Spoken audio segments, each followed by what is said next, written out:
The wind howled like a living thing, clawing at Evangeline Thorne's woolen cloak as she stumbled through snow that reached her knees.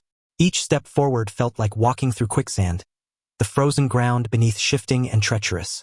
She had expected to find her new husband waiting at the station. Instead, she found a telegram and a grave.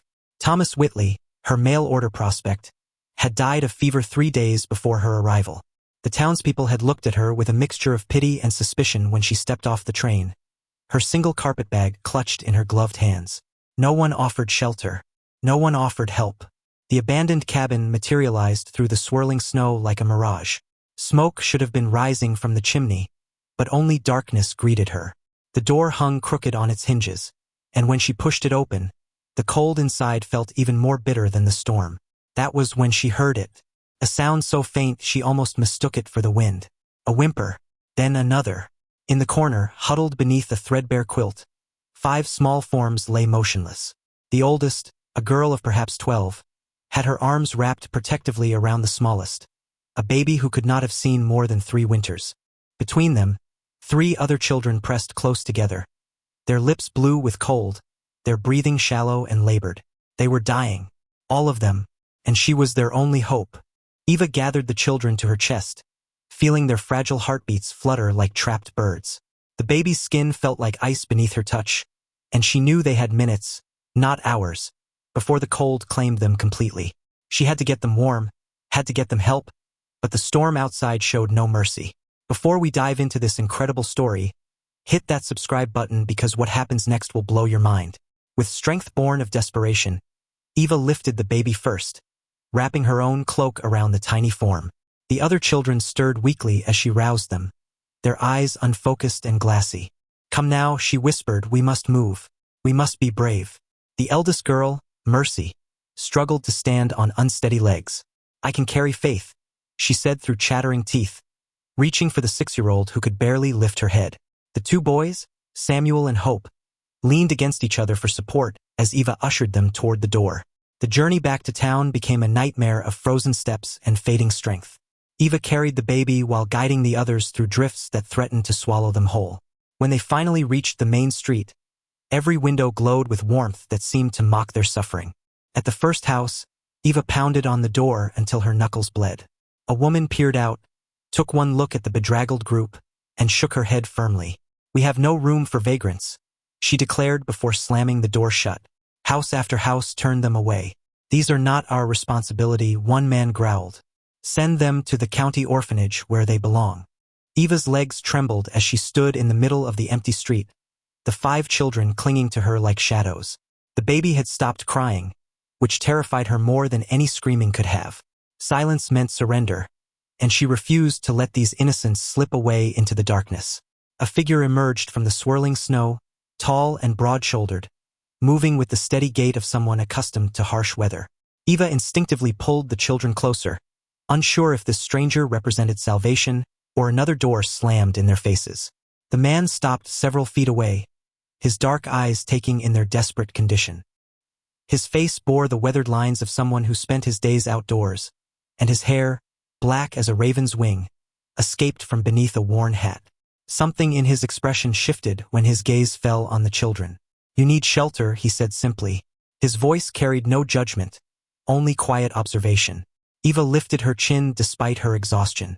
"We have nowhere else to go. The town has made that abundantly clear." He nodded toward the edge of town where a large barn stood silhouetted against the storm. "I have hay and blankets, a stove that still draws. It is not much, but it is warm. Why would you help us?" Eva asked, searching his face for hidden motives. Every other door had closed against them. "Because children should not freeze while adults sleep in warm beds," he replied. His words carried the weight of absolute conviction. Mercy tugged at Eva's skirt. "Please, miss. Grace is so cold." The man extended his hand toward Eva. "Isaiah Blackwood. And you have my word that you and the young ones will be safe." The barn's warmth enveloped them like a gentle embrace as Isaiah coaxed life back into the old stove. Orange flames danced behind the iron grate, casting flickering shadows across the hay-strewn floor where Eva had arranged the children in a circle around the heat. Baby Grace stirred in Eva's arms, her tiny fingers finally showing traces of pink beneath the pale blue. Samuel, the 10-year-old boy, sat with his arm protectively around 80-year-old Hope, while Faith curled against Mercy's side like a kitten seeking comfort. Isaiah moved with quiet efficiency, spreading thick wool blankets over fresh hay to create makeshift beds. He worked without speaking, but Eva noticed how his hands gentled when he tucked covers around each child, how his voice dropped to barely a whisper when he asked if they needed anything. "You have children of your own," Eva observed, watching him check little Faith's forehead for fever. He paused, something shadowed crossing his features. "I had a sister once. Not much older than Mercy here. The winter took her when I was 15. Eva understood the weight behind those simple words. She had learned that grief spoke in quiet statements, not grand declarations. "I was a schoolteacher," she said softly, "before I answered Thomas Whitley's advertisement for a wife." Isaiah glanced at her with new interest. These children are fortunate then. They need someone who understands learning and growing. As if summoned by their conversation, Samuel lifted his head. "Are you going to send us away like everyone else?" His voice carried the weary resignation of someone far too young to sound so defeated. Eva met Isaiah's steady gaze across the warm space. "We are going to figure this out together," she promised. 3 days in the barn had restored color to the children's cheeks, but Eva knew their sanctuary was temporary. Word had spread through town like wildfire about the strange woman and her collection of orphans taking shelter with Isaiah Blackwood, the half-breed rancher who lived on the edges of respectability. Mrs. Prudence Whitmore arrived with the morning frost, her black bonnet severe against the pale winter sky. She stood at the barn entrance with the authority of someone accustomed to having her opinions treated as law. "This arrangement is entirely improper," she declared, her sharp gaze taking in the domestic scene before her. "These children need proper Christian supervision, not whatever this is." Eva rose from where she had been helping Faith practice her letters in the dirt floor. "The children are warm, fed, and learning. What more proper supervision could they require?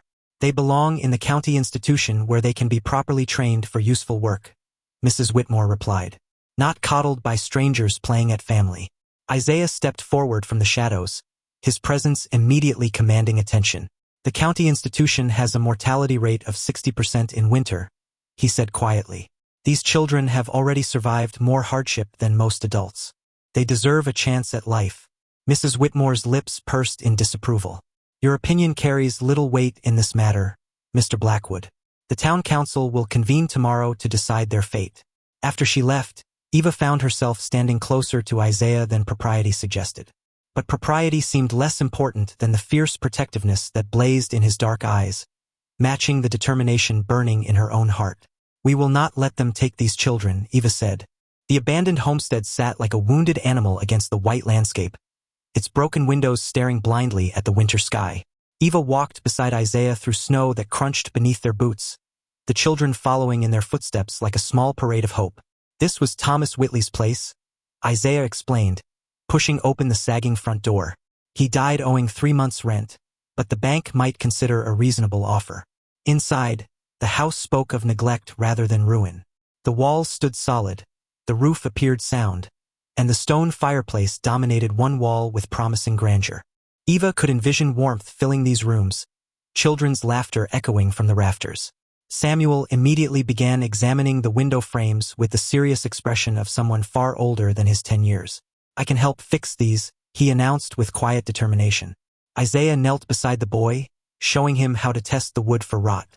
His large hands guided Samuel's smaller ones with infinite patience, and Eva felt something shift in her chest at the sight. She had never seen a man interact with children this way, as if their thoughts and contributions mattered. Hope discovered a family of field mice had taken residence in the pantry and set about making them welcome rather than driving them away. Faith found joy in the patterns Frost had painted on the inside of the windows. Baby Grace clapped her hands at the echoes their voices made in the empty rooms. The work would be enormous, Eva admitted, mentally cataloging everything that needed repair. Isaiah met her eyes across the dusty space. "Good thing we are not doing it alone," he said simply, and Eva realized that somewhere between the barn and this moment, they had become a we. The legal papers crackled in Mrs. Whitmore's gloved hands like autumn leaves, each word a weapon aimed at tearing apart the fragile family Eva had fought to build. Behind her stood 2 men from the county, their faces carved from the same unforgiving stone as their authority. By order of the town council and county officials, these orphan children are to be removed immediately to the state institution, Mrs. Whitmore announced with satisfaction.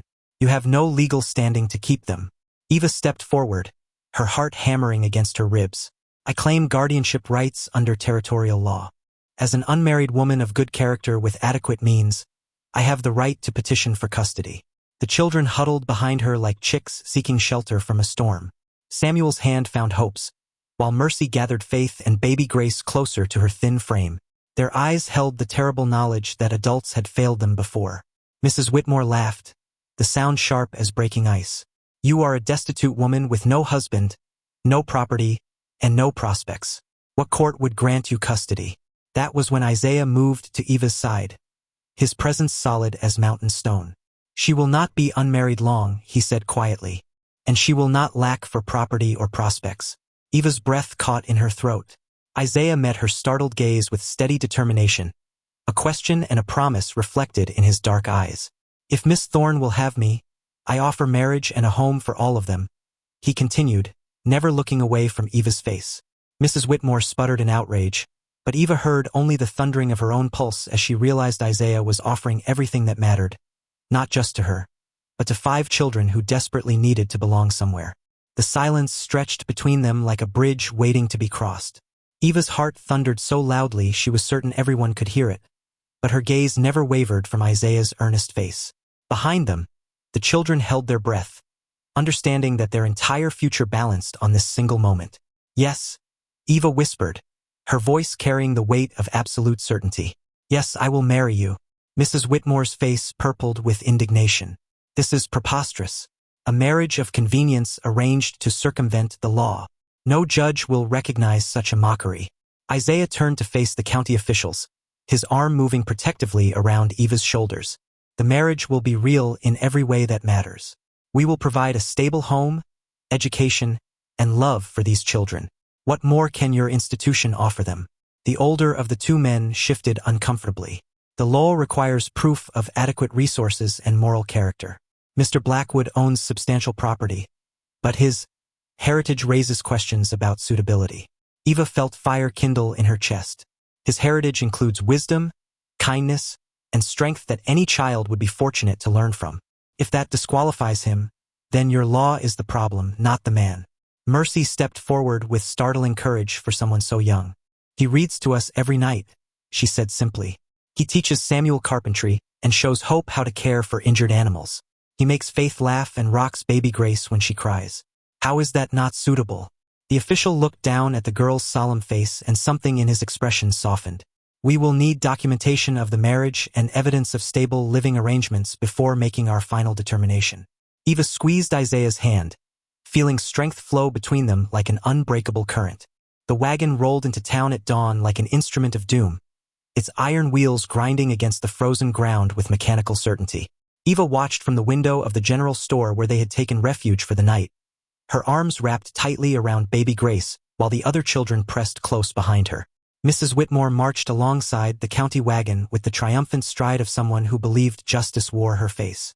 The driver and his assistant carried restraints, clearly expecting resistance from children who had already learned too much about adult cruelty. Isaiah stepped into the street, positioning himself between the wagon and the store entrance. His stance spoke of immovable determination, a man who would not yield ground that sheltered innocence. Stand aside, Blackwood, the driver commanded. We have our orders and the authority of law. Then your law will have to go through me, Isaiah replied quietly. Word had spread through the town like wildfire, and faces appeared at windows and doorways. Some wore expressions of righteous approval for the official action, but others showed uncertainty, perhaps remembering their own children's faces reflected in these 5 young souls. Doc Helena Rivers emerged from her clinic, her medical bag in hand. I demand to examine these children before any transport, she announced with professional authority. Moving traumatized youngsters in winter conditions without proper medical clearance violates territorial health codes. The storekeeper's wife, Mrs. Anderson, stepped outside with a basket of warm bread. Children should not travel on empty stomachs, she said firmly, her action a small rebellion against the proceeding. Eva felt Isaiah's courage spreading like ripples in a pond, touching hearts that had seemed frozen against compassion. The tide turned when Pastor Mitchell stepped from the church, his weathered Bible clutched in his hands like a shield against injustice. These children have found sanctuary and love, he declared, his voice carrying across the gathered crowd. What manner of Christians would we be to tear apart a family that God has so clearly blessed? More voices joined the chorus of support. The blacksmith spoke of Isaiah's honest work and fair dealings. The schoolmaster praised Eva's gentle way with learning. Even some who had initially supported removal began to waver as they witnessed the children's obvious health and contentment. Mrs. Whitmore's authority crumbled like ice in spring thaw. The county official found himself surrounded by testimonies of character and competence that no legal document could refute. When Doc Rivers pronounced all 5 children to be thriving under their current care, the last of his resistance faded. I see no evidence of neglect or harm, the official admitted reluctantly. And territorial law does support marriage-based guardianship petitions when adequate provision can be demonstrated. Isaiah took Eva's hand in full view of the assembled crowd, their fingers intertwining with the certainty of 2 people who had found their true home in each other. The children gathered around them like flowers turning toward sunlight, understanding that this moment marked their transformation from orphaned waifs to beloved family. Mrs. Whitmore retreated with bitter grace, but her defeat felt less important than the victory blooming in 5 young hearts. Samuel stood straighter, his shoulders carrying pride instead of shame. Mercy smiled for the first time since Eva had found them, while hope and faith danced in the snow like spirits freed from sorrow. Baby Grace reached tiny hands toward both her new parents, speaking the word that sealed their fate. Spring arrived early that year, as if nature herself celebrated the victory of love over law. The abandoned homestead transformed under Isaiah's skilled hands and Eva's nurturing touch, becoming a place where laughter lived in every corner and hope grew like wildflowers after rain. Samuel proved gifted with tools, working beside Isaiah to repair window frames and strengthen door hinges with the focused concentration of someone building his forever home. The boy's thin frame had filled out with regular meals and steady affection, his eyes bright with purpose rather than desperate survival. Mercy blossomed into Eva's right hand, helping with lessons for the younger children and showing remarkable wisdom in settling their small disputes. She had taken charge of the kitchen garden, declaring that a family needed vegetables that grew from their own soil. Hope had claimed responsibility for the chickens Isaiah brought home, naming each one and singing to them as she gathered eggs each morning. Faith discovered a talent for drawing, covering precious paper with pictures of their new life that captured joy in simple lines. Baby Grace took her first steps across the freshly scrubbed floors, toddling between Eva and Isaiah with squeals of delight that filled the house with music sweeter than any choir. The wedding preparations became a community effort, with neighbors who had once turned them away now offering quilts and preserves as wedding gifts. Mrs. Anderson volunteered to bake the cake, while Doc Rivers insisted on providing flowers from her own greenhouse. Eva stood in the doorway of their transformed home, watching Isaiah teach Samuel how to carve wooden toys for his sisters, and felt her heart expand beyond what she had thought possible. This was what home truly meant. The wedding took place in their own front yard beneath a sky so blue it seemed painted by angels. Eva wore her mother's simple white dress, altered by Mercy's careful stitches, while Isaiah stood tall in his best suit, his dark eyes soft with wonder at the miracle of this moment. The children formed their wedding party, each one glowing with the knowledge that they belonged to this celebration, that their love had made this union possible. Samuel carried the rings in a wooden box he had carved himself, while Hope scattered wildflower petals along the makeshift aisle. Pastor Mitchell spoke of love that multiplies rather than divides, of families formed by choice rather than blood, of grace that transforms the broken into something beautiful. When Eva and Isaiah exchanged vows, promising to love and protect not just each other but all 5 children, there was not a dry eye among the assembled neighbors. The celebration continued long into the evening, with music and dancing and enough food to feed the entire town. Mrs. Anderson's cake proved as sweet as her newfound friendship, while Doc Rivers declared it the most joyful wedding she had ever witnessed. As twilight painted the sky in shades of rose and gold, Eva found herself surrounded by her family, watching Faith teach baby Grace to clap along with Samuel's harmonica, while Hope and Mercy giggled at Isaiah's attempts to dance. Have you ever found belonging in unexpected places? Tell us about your moment of acceptance in the comments below. This was what she had searched for without knowing it. Eva realized, not just a husband or a home, but a place where love grew wild and free, where every heart had room to flourish.